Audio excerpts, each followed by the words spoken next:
This episode of Midco Sports Magazine is presented by SCHEELS and Sanford Orthopedics and Sports Medicine.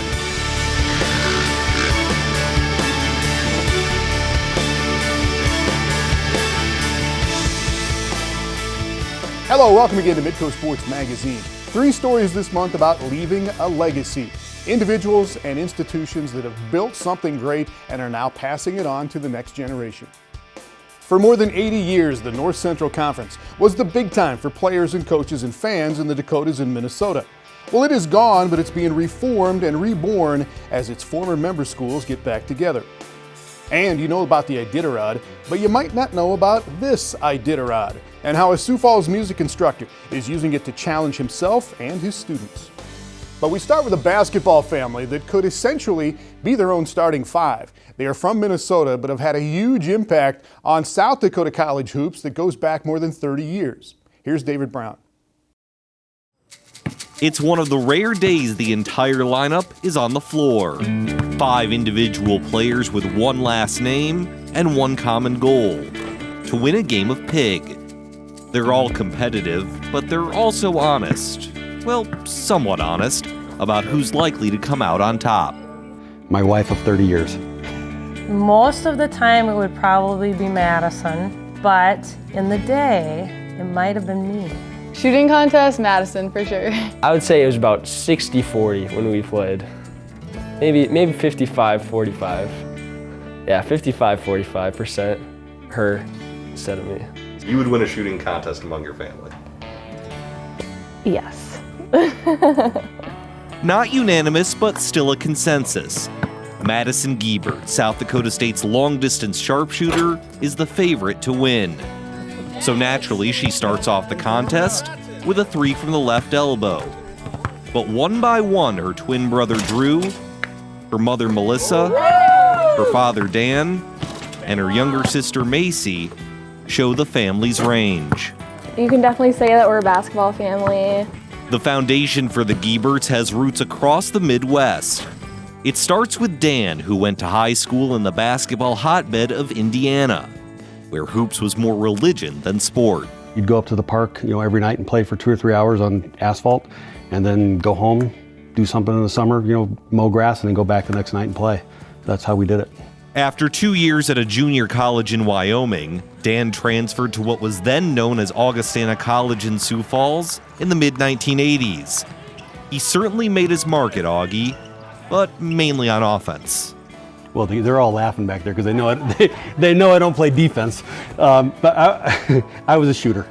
Melissa Olson grew up in Sioux Falls, where, like her future husband, basketball was ingrained at a young age. Our biggest thing as a family is we went to most of the Augustana basketball games. Back then, the fun thing was to create your own score sheets. You knew everybody's name on the team, and I just loved going and keeping score. It's no surprise that the childhood Augustana fan ended up as a Viking.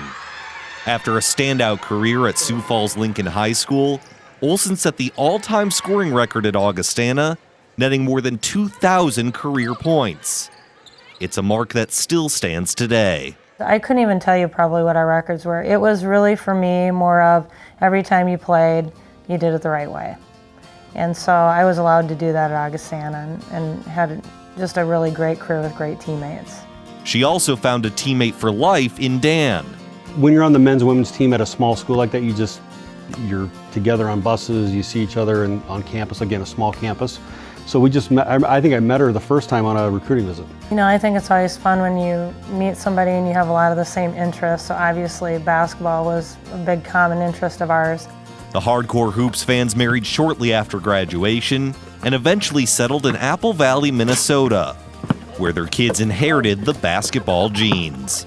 Me and Drew started off playing probably when we were like 4 or 5 years old at the YMCA, and my dad coached us. We had a little co-ed kind of preschool team. Traveling started like 5th grade year, and after that just kind of kept growing and growing each year to the point where that was like our thing. Drew and Madison are twins, although they're well aware you probably won't believe them at first sight. High school, he really started to shoot up. He's 6'9", and I'm 5'7". One day I woke up and he was just really taller than me. There may have been a 14-inch height difference, but their love for the game had no boundaries. The twins excelled at Eastview High School, where Madison even got the chance to win a state title, being coached by Mom. And both felt like they could grow even more.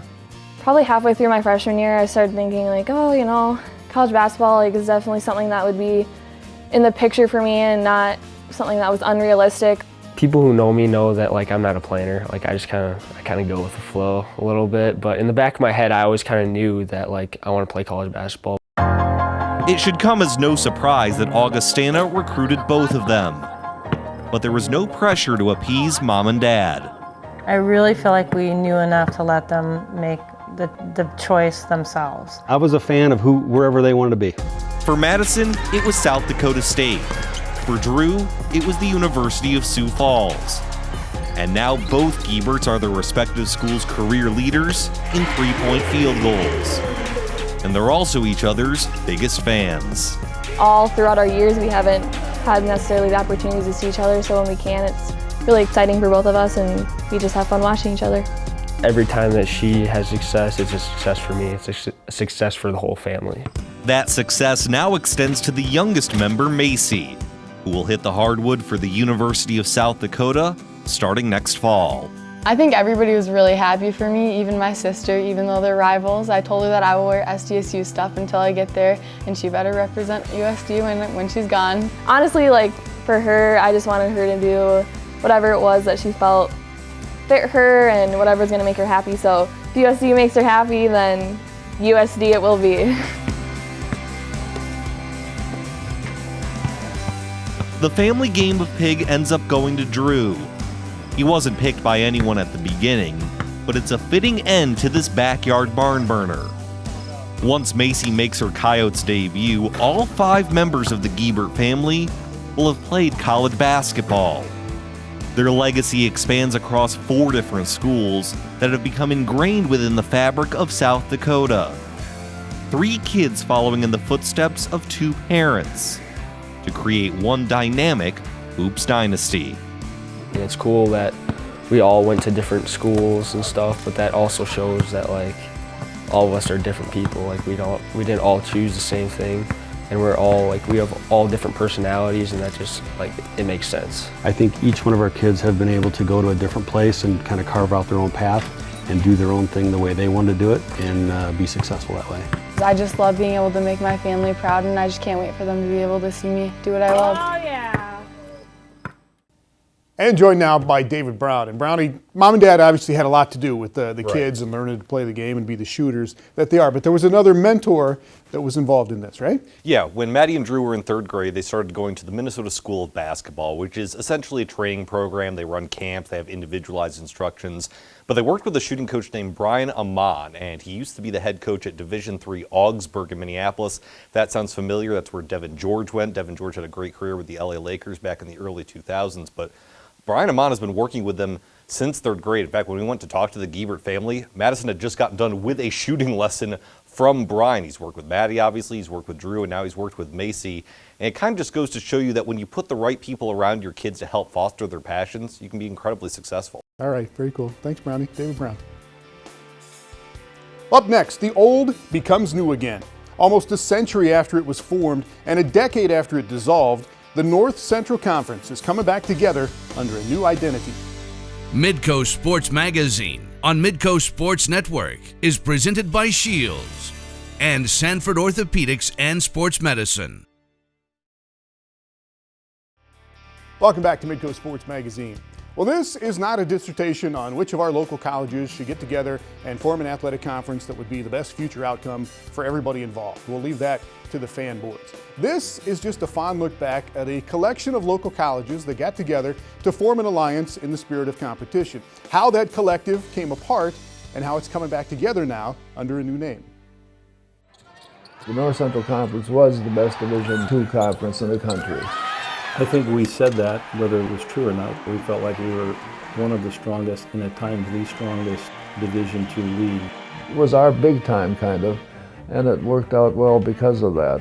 The North Central Conference was formed in 1922 and included the University of North Dakota, University of South Dakota, South Dakota State College, now SDSU, North Dakota Agricultural College, now NDSU, and Morningside College in Sioux City, Iowa. Augustana joined in 1941, and Nebraska-Omaha in 1976. Mankato State and St. Cloud State in Minnesota jumped in 1981. The NCC was strong in the 1950s and 60s and 70s, but really had its heyday in the 80s and 90s, when Northern Colorado was on board as well. The NCC enjoyed a great 21-year run with 10 schools from 1981 to 2002. Interstate 29 was the backbone of the conference, and every game had a rivalry feel. I don't think we knew how good we had it at the time. The NDSU-UND football games were epic matchups. South Dakota State and Augustana had big-time battles on the basketball floor and drew a Frost Arena record in 1989 with more than 9,400 fans in the stands. The NCC Holiday Tournament at the Sioux Falls Arena every December was the social event of the season, and it seemed like the league would last forever. You know, we had a schedule one time, I remember seeing it laying on my desk. We had like 10 years of games sketched out on the schedule, which nobody does. And it had the league stayed intact. And I really thought, well, this is a great stability thing. Well, that didn't work out quite that way, but we had a great core of schools and winning championships in lots of sports. But the lure of a bigger big time would eventually change everything. Roger Thomas was part of the NCC for 40 years, starting as an assistant coach in 1969 and then as a head coach and athletic director. But by the time Thomas took over as NCC commissioner in 2005, the conference had started to come apart. Morningside left in 2002, Northern Colorado left to move up to Division I in 2003, and a year later North Dakota State and South Dakota State also made the leap to D1. It was just too bad that there wasn't just one giant leap of everybody. We said, okay, we're D2 today and we're all D1 tomorrow. It would have been a lot easier, but that's impossible because every school had its own agenda as to how to do that.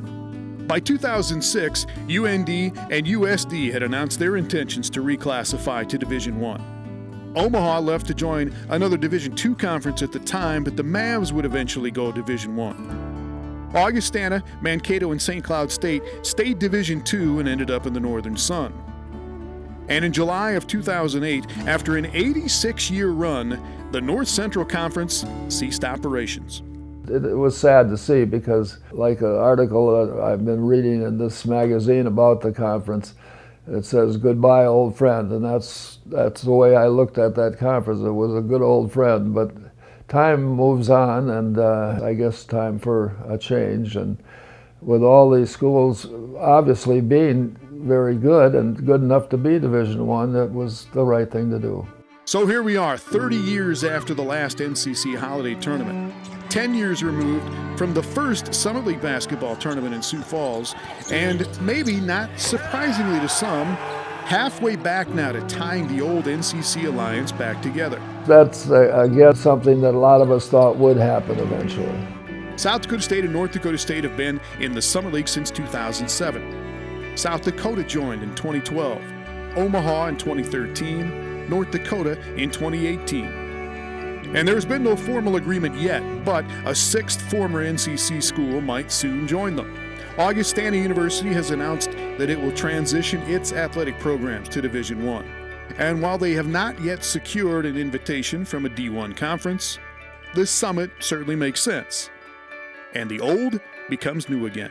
And that excites me because I think there'll be a lot of parents whose son or daughter is yet to go to one of these schools doesn't realize the advantage they will have by putting these conferences back together geographically and enjoy that college experience as a parent or a fan or as a player, because those rivalries will be rekindled, and I think everybody will enjoy that a lot more.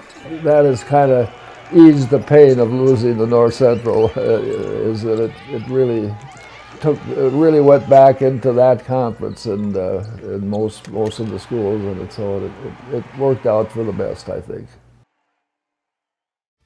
Still to come, the Iditarod on a fat bike, rolling in the snow with Pete Hansen. But first, talking MMA with South Dakota fighter Logan Storley in the Science of Sports. Sports science is really understanding the physiology and the biomechanics behind athletic performance and health and safety. Mixed martial arts is a combat sport that combines striking and grappling techniques from a variety of disciplines. Logan is a very accomplished amateur wrestler who has transitioned into the sport of mixed martial arts. He uses wrestling as an MMA fighter to control the position and where the fight takes place. So a key part of being a good athlete is being adaptable, but also being able to recognize and utilize your strengths. Logan does that really well with using wrestling as he's transitioned into MMA. That's a big reason why he's able to be a world-class fighter.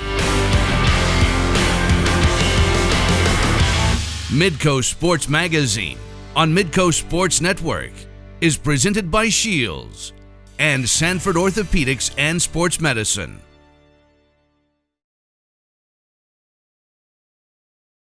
Welcome back, and a story now from our producer Josh Muntz about how coaches and parents are always talking to their kids about preparation and perseverance. Well, a man named Pete Hansen has spent the last 6 years planning to go to the top of the world to show his kids what preparation really means.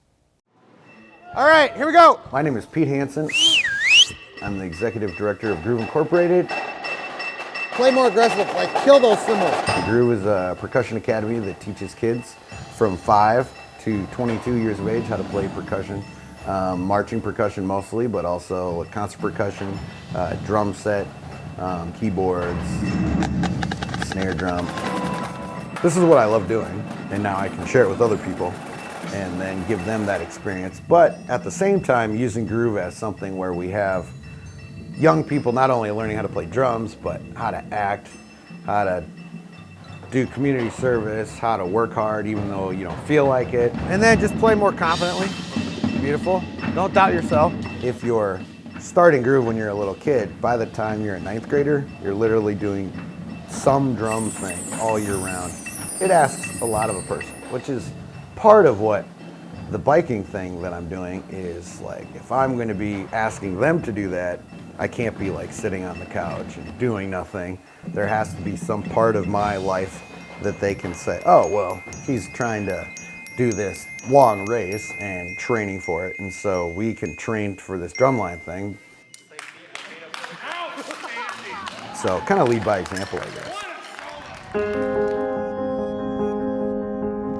Probably 11 years ago, I thought, hey, I'll try the trails. So I rode my bike around the trails and thought, oh, I wonder if I could do the trails twice. And then I wonder if I could ride my bike to Pipestone. And then I called my brother up and I said, hey, we should like train for real. Maybe next summer meet somewhere and do like a 200-mile race or something.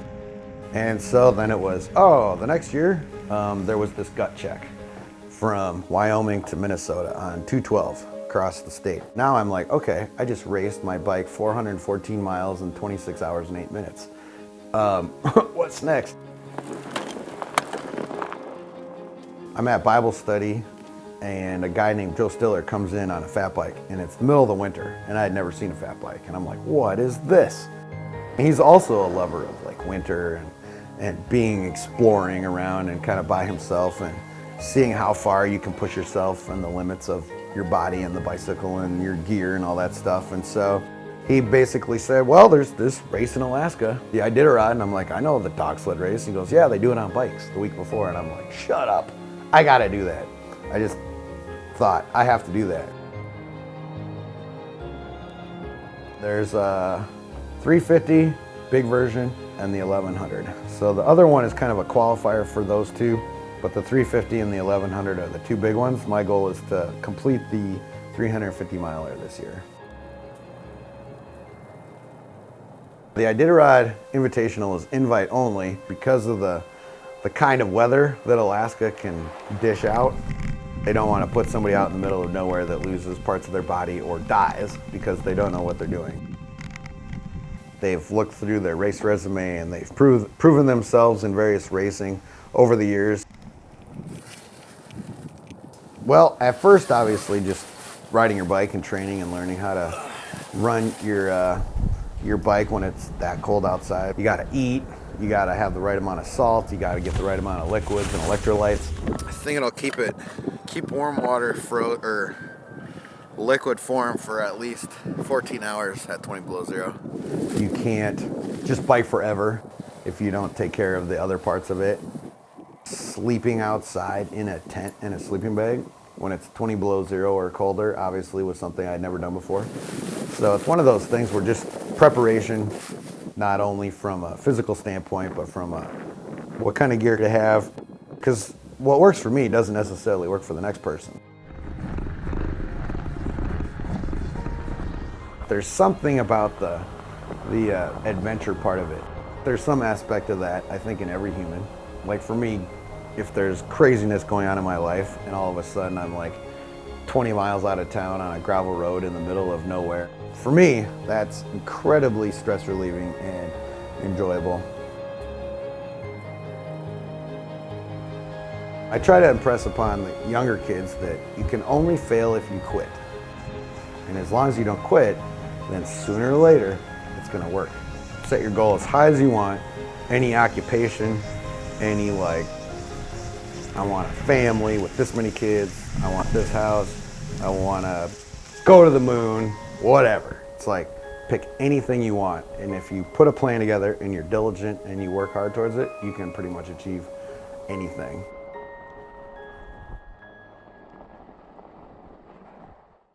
Well, Pete says he's hoping for about 8 degrees when he runs this race. Anything warmer than that, and he says the snow turns into mashed potatoes and just slows everything down. Thanks for watching Midco Sports Magazine. You can find this episode and all episodes on YouTube and on IGTV. This has been Midco Sports Magazine, presented by SCHEELS and Sanford Orthopedics and Sports Medicine.